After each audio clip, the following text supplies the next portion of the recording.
ঘরে যদি এইভাবে তৈরি করা যায় তাহলে বাজার থেকে কিনে খাওয়ার আর ইচ্ছে করবে না, মনে হবে সব সময় যেন ঘরেই তৈরি করে খাই। আর বাজার থেকেও ভালো টেস্ট আসে ঘরে তৈরি করলে। রাধে কৃষ্ণ বন্ধুরা, আমি টুলটুল, আর এই টুলটুলে রান্নাঘরে আপনাদের সবাইকে স্বাগত। আজকে আমাদের রেসিপি হলো পাপড়ি চাট। আর এই পাপড়ি চাট আমাদের সবারই পছন্দের একটা ডিশ। আর এই রেসিপিটা কিন্তু তৈরি করতে খুবই সহজ, যে কেউ এই রেসিপিটা তৈরি করতে পারবে। তাহলে চলুন আমি এই রেসিপিটা কি করে তৈরি করছি দেখে নেওয়া যাক। সবার প্রথম আমি এখানে একটা ঝাল চাটনি তৈরি করে নিচ্ছি। তার জন্য আমি এখানে 1 মুঠো পরিমাণ ধনে পাতা, 4 থেকে 5টা কাঁচামরিচ আর পরিমাণ মতো লবণ দিয়ে দেব। আপনারা কিন্তু এখানে 1 মুঠো পরিমাণ পুদিনা পাতাও দিতে পারেন। তারপর কয়েক টুকরো বরফ দিয়ে ভালো করে পেস্ট করে নেব। বন্ধুরা, আপনারা কিন্তু বাজার থেকে চড়া দামে পাপড়ি চাট কিনে না খেয়ে বাড়িতেই খুব সহজে তৈরি করে খেতে পারেন। এখানে আমি চাটনিটাও পেস্ট করে নিয়েছি, এবার একটা সাইডে রেখে দেব। পাপড়ি চাটের আরেকটি চাটনি হলো তেঁতুলের চাটনি। এখন আমি এই তেঁতুলের চাটনিটাও তৈরি করে নেব। তার জন্য একটা বাটির মধ্যে 1 গ্লাস পরিমাণ গরম জল নিয়েছি। এবার এতে বিচি ছাড়ানো শুকনো তেঁতুল 1 মুঠো পরিমাণ দিয়ে ভিজিয়ে আধা ঘন্টার জন্য রেখে দেব। এই আধ ঘন্টার মধ্যে কিন্তু তেঁতুলটা ভালো করে ভিজে যাবে। দেখুন তেঁতুলটা কিন্তু ভালো করে ভিজে একদম নরম হয়ে গেছে। এবার হাত দিয়ে ভালো করে কচলিয়ে তেঁতুলের পাল্প বের করে নেব। তারপর একটা ছাঁকনির সাহায্যে ভালো করে ছেঁকে নেব। আমার এখানে ছাঁকনিটা ছোট হয়ে গেছে, পাল্পগুলিকে একটা বড় ছাঁকনির মধ্যে ট্রান্সফার করে নেব। এইভাবে একটা চামচের সাহায্যে ভালো করে চেপে চেপে তেঁতুলের সমস্ত পাল্প বের করে নিতে হবে। দেখুন আমি তেঁতুলের সমস্ত পাল্প এখানে বের করে নিয়েছি। এবার এর মধ্যে একটি চামচের 4 ভাগের 3 ভাগ লবণ দিয়ে দেব। 200 গ্রামের মতো গুড় দিয়ে দেব। আপনারা এখানে গুড়ের পরিবর্তে কিন্তু চিনিও ব্যবহার করতে পারেন। এবার আমি এখানে 1 ইঞ্চি পরিমাণ আদাকে গ্রেট করে রেখেছিলাম, সেটা দিয়ে দেব। তারপর এখানে 1 চামচ পরিমাণ গোটা জিরা, 1 চামচ পরিমাণ মৌরি আর 1 চামচ পরিমাণ গোটা গোলমরিচ শুকনো খোলায় ভেজে গুঁড়ো করে রেখেছিলাম, সেখান থেকে 1 চামচ পরিমাণ দিয়ে দেব। দিয়ে ভালো করে মিশিয়ে নেব। মিশিয়ে আবারও এতে 1 গ্লাস পরিমাণ জল দিয়ে চুলার মধ্যে বসিয়ে দেব। মাঝারি আঁচে ঘন হওয়া পর্যন্ত ভালো করে ফুটিয়ে নেব। এখানে আমার 30 মিনিট সময় লেগেছে তেঁতুলের চাটনিটা তৈরি হতে।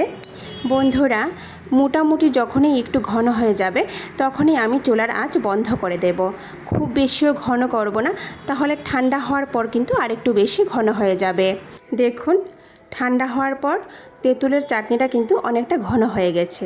এখানে তেঁতুলের চাটনিও আমার তৈরি হয়ে গেছে। এবার একটা সাইডে রেখে দেব। এবার আমি পাপড়িগুলো তৈরি করে নেব। তার জন্য এখানে আমি একটা থালা নিয়ে নিয়েছি।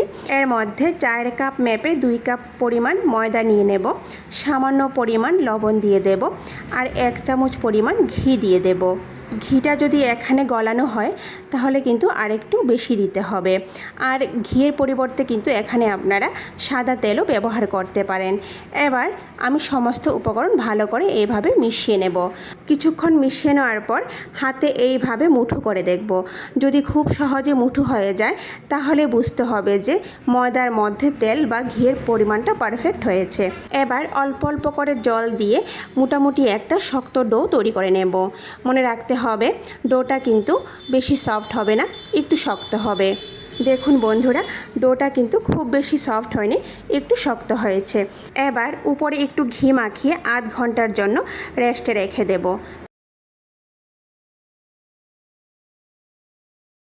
ফিরে এসেছি বন্ধুরা আধ ঘন্টা পর।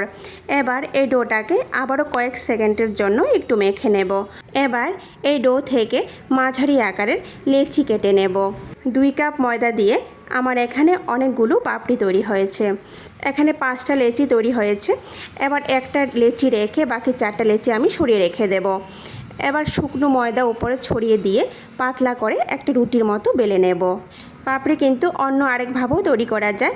ছোট করে একদম খুব ছোট করে লেচি কেটেও কিন্তু পাতলা করে রুটির মতো বেলে নেওয়া যায়।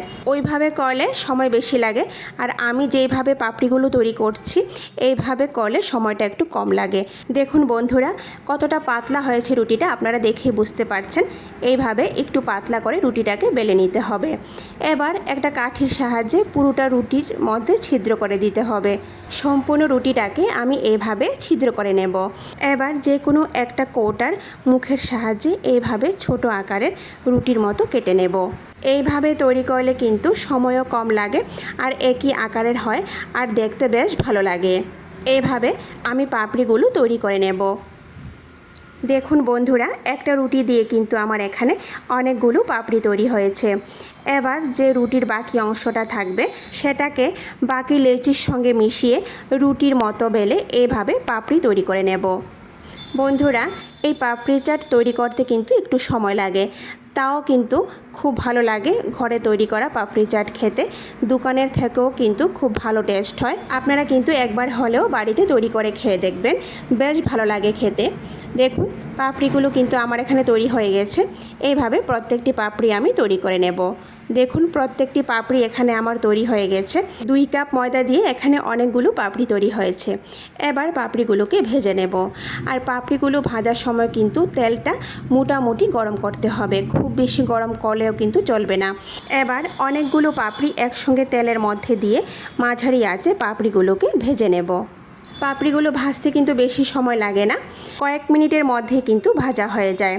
এবার এইভাবে উল্টে পাল্টে একটু লাল হওয়া পর্যন্ত পাপড়িগুলিকে ভেজে নেব। এইভাবে যখন একটু লালচে কালার চলে আসবে তখনই আমি পাপড়িগুলিকে তেল ঝরিয়ে উঠিয়ে নেব। এক ব্যাচ আমার ভাজা হয়ে গেছে, বাকি পাপড়িগুলিকেও সেম একইভাবে ভেজে নেব। তাহলে তৈরি হয়ে গেল এখানে আমার পাপড়ি ভাজা। এবার আমি এক এক করে সাজিয়ে নেব। আর বন্ধুরা, আপনাদের কাছে আমার একটা রিকোয়েস্ট, এই ভিডিওটা শুরু থেকে শেষ পর্যন্ত দেখলে বুঝতে পারবেন যে আমি পাপড়ি চাট কী করে তৈরি করেছি। আর দেখুন কতটা মুচমুচে আর খাস্তা হয়েছে। এবার আমি একটা প্লেটের মধ্যে পাপড়ি চাট সাজিয়ে নেব। সবার প্রথম পাপড়িগুলিকে একটা প্লেটের মধ্যে এইভাবে সাজিয়ে নেব। আগে থেকেই 2টা আলুকে সেদ্ধ করে ছোট টুকরো করে রেখেছিলাম। এবার কয়েক টুকরো আলুকে এইভাবে পাপড়ির উপরে সাজিয়ে দেব। এরপর এর উপর কুচানো পেঁয়াজ ছড়িয়ে দেব।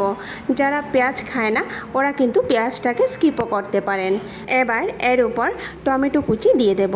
টমেটোর বিচিগুলি কিন্তু আমি এখানে ফেলে দিয়েছি। এবার আমি এর উপর চাট মশলা ছড়িয়ে দেব।